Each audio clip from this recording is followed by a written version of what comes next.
Anda kembali bersama kami dalam IDX Versation Closing. Ya, pemirsa, terkait dengan revisi dari target penerimaan negara bukan pajak atau PNBP di sektor minerba. Bagaimana sebetulnya sejauh ini industri dan juga produksi batu bara, apakah kemudian sehebat itu, sesignifikan itu dampak dari pandemi sehingga akhirnya target PNBP harus kembali diturunkan. Dan untuk membahasnya lebih lanjut sudah terhubung bersama kami siang hari ini Bapak Komaydi Notonegoro, Direktur Eksekutif Revor Miner Institute. Selamat siang Pak Komaydi. Selamat siang, Mas. Ya, Pak Komaydi, ini informasi terbaru, target dari PNBP sektor minerba diturunkan kembali dari 44 triliun ke level 35,93 triliun. Cukup besar, cukup signifikan, tapi Anda sendiri melihatnya seperti apa? Apakah memang pandemi lagi-lagi menjadi penyebab utama? Iya, saya kira yang paling utama itu, Mas. Karena memang pasar utamanya kan sekarang juga sedang turun pertumbuhan ekonominya, Mas, sehingga aktivitas industri manufaktur dan industri yang lain, termasuk pembangkit listrik yang menggunakan batu bara juga mengalami penurunan signifikan. Oke. Tapi melihat angkanya sendiri masih realistis atau masih terlalu optimis jangan-jangan ini, Pak Komaydi? Kalau dari sisi produksi sebenarnya sudah ada revisi cukup signifikan ya, Mas. Ya. Kalau dari 2019 kan sampai 610 juta ton realisasinya, sementara di 2020 sudah direvisi turun ke 550 juta ton. Ya. Nah, ini yang memukul cukup signifikan sebenarnya sih harganya ya, Mas ya. Jadi betul, harganya kan sekarang di internasional di sekitar 50-an. Karena sebelumnya sekitar 70-an. Jadi cukup signifikan turunnya, sehingga kalaupun dengan tingkat produksi yang sama, dikalikan juga revenue-nya juga turun signifikan, Mas. Karena ada 20 US dollar sendiri per tonnya selisihnya. Oke. Tapi apakah kemudian 550 juta ton Anda lihat masih bisa direalisasikan atau justru masih akan lebih rendah lagi untuk sisi produksi batu baranya, Pak Komaydi? Kalau harganya bagus, saya kira sih target produksinya relatif lebih mudah untuk di-adjustment sih, Mas. Tapi kalau harganya tidak bagus, jadi yang menjadi kunci sih harganya ya. Kalau kemampuan untuk memproduksikan tetap ada ya? Iya, tidak serumit di minyak dan gas. Sehingga untuk melakukan penambahan produksi saya kira relatif lebih mudah dibandingkan di sektor minyak dan gas.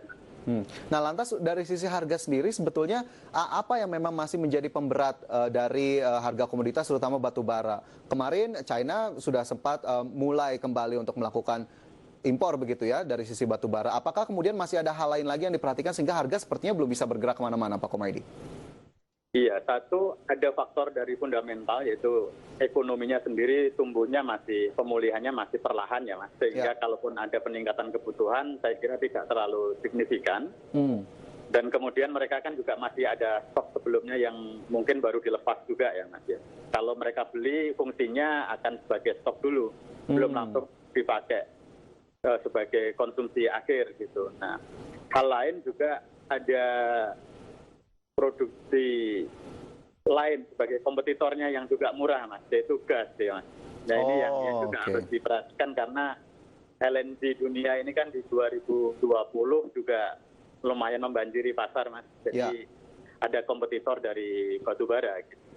Oke, memang sebelum-sebelumnya batu bara menjadi sumber yang paling murah bahkan begitu ya, tapi ada kompetitor yang sepertinya ini juga mempengaruhi. Betul. Lantas dari harganya sendiri, Pak Komaydi, Anda lihat ini pelemahan harga masih akan berlarut-larut atau justru Anda sudah mulai melihat sedikit-sedikit ada perbaikan?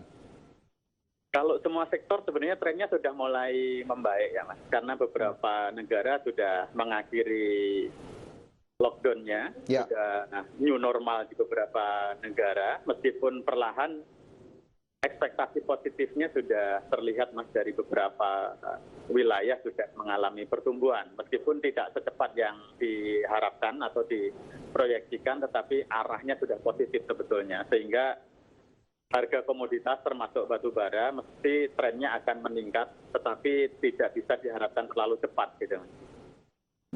Oke. Sementara dengan kondisi yang ada begitu ya terkait dengan target PNBP yang tadi sudah diturunkan, kemudian harga yang perlahan-lahan memang sudah mulai menunjukkan perbaikan. Kontribusi PNBP dari sektor minerba cukup besar ini Pak Komaydi, 80% setiap tahun. Ini akan turun atau tidak di tahun ini? Anda lihatnya seperti apa? Kalau harganya, kuncinya tetap di harga. Tetap di harga.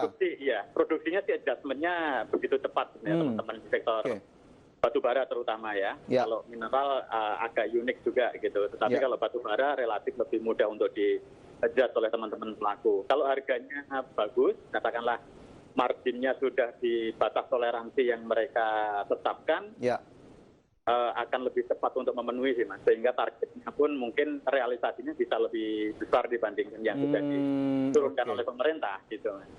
Oke, tapi dari sisi produsennya sendiri Anda melihat memang masih ada melakukan pengereman untuk menunggu harga yang lebih baik, atau Anda lihat ini ya sudah produksi saja begitu dari di lapangan terutama?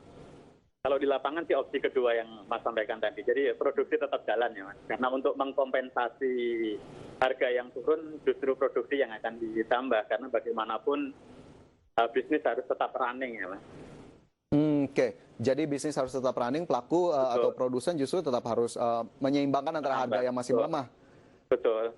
Ya ini yang karena dibatasi oleh pemerintah saja kuotanya. Kalau tidak dibatasi mungkin juga akan lebih besar daripada realisasi sekarang gitu. Oke, dari batu bara tadi ada sedikit terkontraksi, tapi minerba kita tahu ada mineral juga di sana. Ruang-ruang yang bisa kita manfaatkan terutama dari mineral ini apakah akan cukup membantu atau memang akhirnya tidak terlalu signifikan, Pak Komaydi? Kalau mineral lebih lambat dibandingkan batu bara sebetulnya Mas. Kalau batu bara ini kan digunakan untuk energi, jadi ketika ekonomi tumbuh, dia dibutuhkan secara paralel, langsung bersamaan gitu Mas.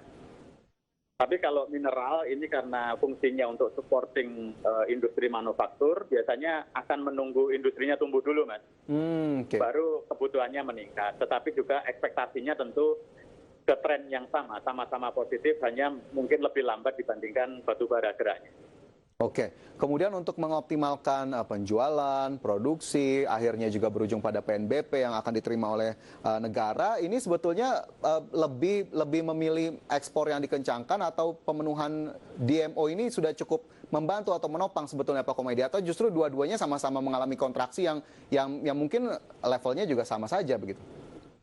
Iya, kalau kondisi sekarang ekspor otomatis tidak bisa dikontrol oleh pemerintah karena faktor eksternalnya cukup besar ya Mas tentunya. Kalau ekonomi dunia melambat, permintaan dengan sendirinya akan turun. Nah justru DMO ini yang semestinya ruangnya yang bisa dikontrol oleh pemerintah. Pemerintah kan ada program pemulihan ekonomi, ya seharusnya salah satu anggarannya dialokasikan untuk bagaimana DMO ini bisa diserap dengan maksimal, misalnya seperti itu Mas. Tergantung dari objektif pemerintah, tetapi DMO relatif bisa dikontrol dibandingkan pasar ekspor. Oke, nah ini boleh tidak Pak Komaydi mungkin bisa sedikit lebih dielaborasi, apa kemudian yang akhirnya bisa mungkin dilakukan oleh pemerintah untuk memaksimalkan pasar dalam negeri terutama DMO? Iya, kalau untuk batu bara, ini kan market terbesarnya ada di pembangkit Mas, di PLN. Nah, serapan-serapannya tetapi kuncinya juga listrik PLN juga harus terserap. Nah, untuk terserap, industri sebagai konsumen terbesar juga harus dibangkitkan. Jadi ini keterkaitan antar sektornya besar, Mas. Jadi tidak bisa bicara di subsektor tertentu, tapi ini sudah saling terkait penciptaan multiplier efek antar sektor. Jadi kalau mau menggerakkan batu bara, listriknya harus digerakkan. Nah, listriknya digerakkan juga harus ada pasar yang menyerap, yaitu industrinya harus digerakkan. Jadi berpikirnya harus holistik gitu, Mas. Oke, jadi memang semuanya tidak hanya satu saja, tapi efeknya berantai. Industrinya harus jalan untuk kemudian permintaan listriknya tinggi, batu baranya juga terpakai. Baik Pak Komaydi, ini sepertinya juga bisa menjadi poin-poin utama yang mungkin bisa menjadi saran utama bagi pemerintah dan pelaku dari industri batu bara sendiri. Terima kasih banyak Pak Komaydi sudah bergabung bersama kami siang hari ini. Sukses selalu dan jaga kesehatan. Sama-sama Mas, sehat selalu. Ya pemirsa, IDX Precision Closing akan segera kembali usai jeda. Tetaplah bersama.